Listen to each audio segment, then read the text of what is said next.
So, the carbon cycle is the movement of carbon in different chemical forms from the environment to organisms and then back into the environment.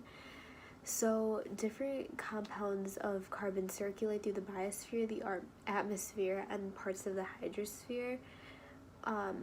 Carbon is a basic building block of the carbohydrates, fats, proteins, DNA, and other compounds necessary for life. So the cycle is based on carbon dioxide gas. Carbon dioxide is a key component of nature's thermostat in the sense that if there's too much carbon dioxide in the atmosphere, it'll be like warmer, and if the carbon cycle removes too much of the carbon dioxide from the atmosphere, it will get colder. And the reason that this is important is because it's linked to climate change. And computer models of the Earth's climate system indicate that increased concentrations of atmospheric carbon dioxide and other greenhouse gases like methane are going to warm the atmosphere over the course of this century, because they enhance the planet's natural greenhouse effect. And like humans affect this a lot, and Jordan Buchelt will get into that later, but first we're gonna go to Jordan Saigon, who is in Iowa. She went to Iowa just to film this, so shout out to her. She's gonna talk about the chemical reactions in the carbon cycle. Hi! Greetings from Iowa. The two main chemical reactions involved with the carbon cycle are photosynthesis and aerobic respiration. The process starts when terrestrial producers remove the CO2 from the atmosphere and aquatic producers remove the CO2 from the water. These producers then use the CO2 and photosynthesis to produce carbohydrates such as glucose.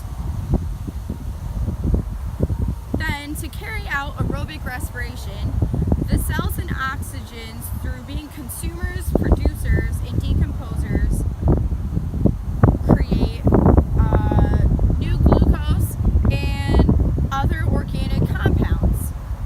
These compounds then produce carbon dioxide in the biosphere. After this, the carbon gets recycled. Decomposers release the carbon stored in the bodies of dead organisms on land back into the air. Carbon dioxide then remains in the atmosphere for 100 years or more. In water, decomposers release carbon that can be stored as insoluble carbonates in bottom of sediments for very long periods of time. Marine sediments have the Earth's largest store of carbon.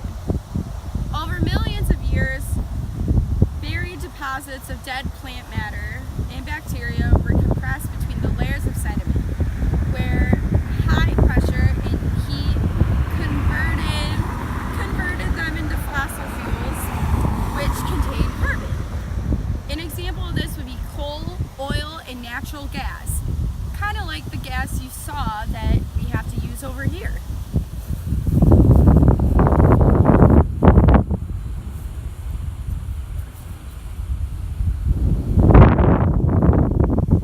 The slightest changes within this cycle caused by human factors can affect climate and ultimately affect the types of life that can exist. In some areas, especially in tropical forests, we clear trees and other plants which absorb CO2 through photosynthesis faster than they can grow back.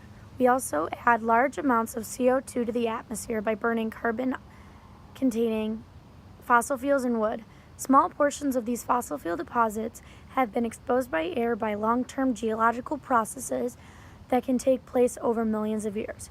In only a couple hundred years, humans have extracted and burned huge quantities of fossil fuels that took millions of years to form, which is why fossil fuels are non-renewable resources.